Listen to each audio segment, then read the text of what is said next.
Maxime Le Forestier, le chanteur et compositeur incontournable de la scène musicale française, est une figure qui a traversé les décennies tout en gardant une place unique dans le cœur du public. C'est un artiste dont les chansons comme San Francisco et Le Petit Garçon sont devenues des classiques, résonnant à travers les générations. Mais aujourd'hui, à l'aube de 2025, Maxime Le Forestier n'est plus seulement une légende musicale. Il incarne un mode de vie fastueux qui semble à des années-lumière de ses débuts modestes. Maxime Le Forestier est né en 1949 à Paris, dans une famille modeste.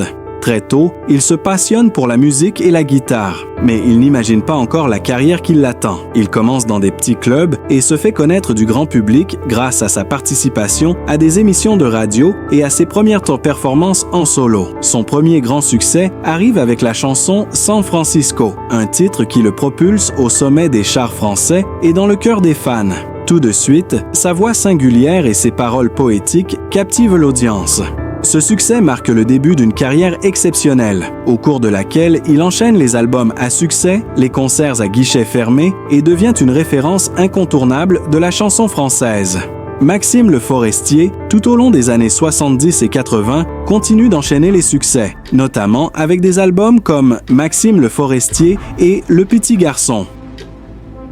Ces chansons, qui mêlent poésie et engagement social, résonnent profondément auprès d'un public fidèle. Le chanteur devient l'un des artistes les plus aimés de la scène musicale française. Mais ce qui le distingue également, c'est sa discrétion et son indépendance face à l'industrie musicale. Cependant, tout au long de sa carrière, Maxime Le Forestier ne se contente pas de l'argent qu'il gagne de ses albums et concerts. Il investit dans des propriétés immobilières et d'autres secteurs qui, au fil des années, contribuent à accroître sa richesse. Il se fait discret sur ses biens et sa fortune, mais ceux qui le connaissent savent que derrière l'image de l'artiste engagé se cache un homme d'affaires avisé. La véritable révélation concernant la fortune de Maxime Le Forestier survient dans les années 2020, lorsque le chanteur, désormais âgé de 75 ans, décide de lever le voile sur ses investissements et ses réussites financières. « Je suis un homme discret, mais je ne suis pas naïf », confie-t-il dans une interview. « J'ai pris des décisions intelligentes et j'ai su investir tôt dans des projets qui m'ont permis de sécuriser mon avenir. » Maxime Le Forestier a su diversifier ses sources de revenus, non seulement grâce à sa musique, mais également par des placements dans des secteurs comme l'immobilier, les œuvres d'art et l'hôtellerie de luxe. Selon les sources proches de lui, il possède plusieurs villas et appartements de luxe à travers le monde, de Paris à Saint-Tropez, en passant par l'île de Ré, un lieu où il aime se ressourcer loin du tumulte de la ville. En 2025, Maxime Le Forestier vit dans un confort total, entouré de sa famille et de ses amis proches. Il continue de mener une vie assez discrète, mais sa richesse est évidente pour ceux qui le croisent. Il possède désormais plusieurs villas somptueuses, des voitures de luxe et une collection impressionnante de montres et d'œuvres d'art. Bien qu'il ait toujours privilégié l'authenticité et l'humilité, il n'a pas hésité à investir dans des biens qui reflètent son goût pour l'élégance et le raffinement. Sa villa de Saint-Tropez, par exemple, est un véritable palace avec une vue imprenable sur la mer Méditerranée. L'endroit est un havre de paix où il passe beaucoup de temps à lire, écrire ou peindre, loin des projecteurs. Il est également propriétaire d'un hôtel de charme dans le centre de Paris, qu'il a acheté dans les années 2000 et qu'il a transformé en un établissement de luxe qui attire une clientèle internationale. Chapitre 5.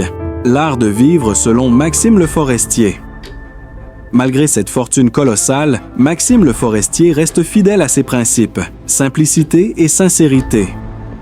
Il n'a jamais cherché la gloire à tout prix. L'argent ne fait pas le bonheur, mais il permet de mener une vie sereine, explique-t-il. Il consacre une grande partie de son temps à sa famille et à ses projets personnels, mais il n'a pas pour autant oublié ses racines. Il a également investi dans de nombreuses œuvres caritatives et continue de soutenir des causes qui lui tiennent à cœur, notamment en matière d'éducation et de préservation de l'environnement. L'argent, c'est bien, mais ce qui compte, c'est ce que l'on en fait, répète-t-il souvent. Maxime Le Forestier a su jongler avec les exigences de la célébrité tout en cultivant une certaine discrétion. Ses fans le connaissent avant tout pour sa musique, et c'est cette passion qui l'a conduit à bâtir un empire discret et stable. Chapitre 6. La fin d'une époque, mais un héritage qui perdure. Alors que 2025 marque les 50 ans de carrière de Maxime Le Forestier, son influence sur la musique française reste indéniable. Il est respecté non seulement pour ses chansons, mais aussi pour la manière dont il a géré sa carrière et sa fortune. Son héritage musical est solidement ancré dans l'histoire de la chanson française, et il est un modèle de réussite pour de nombreux jeunes artistes.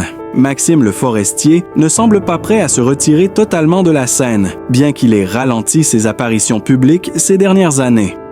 Il continue de composer et d'enregistrer de nouvelles chansons, mais à son rythme. L'âge ne me fait pas peur. Ce qui me fait peur, c'est de ne plus pouvoir créer, confie-t-il. Sa richesse, qu'il a soigneusement protégée, lui permet désormais de choisir ses projets et ses engagements en toute liberté. En 2025, Maxime Le Forestier incarne une vie de succès, de sagesse et de passion. Si sa fortune est colossale, il n'a jamais cessé de rester fidèle à ses racines et à son amour de la musique. Ses fans, à travers le monde, continuent de l'admirer non seulement pour ses chansons, mais aussi pour la personne qu'il est. Un homme de principe, humble, malgré sa richesse, et toujours aussi passionné par l'art.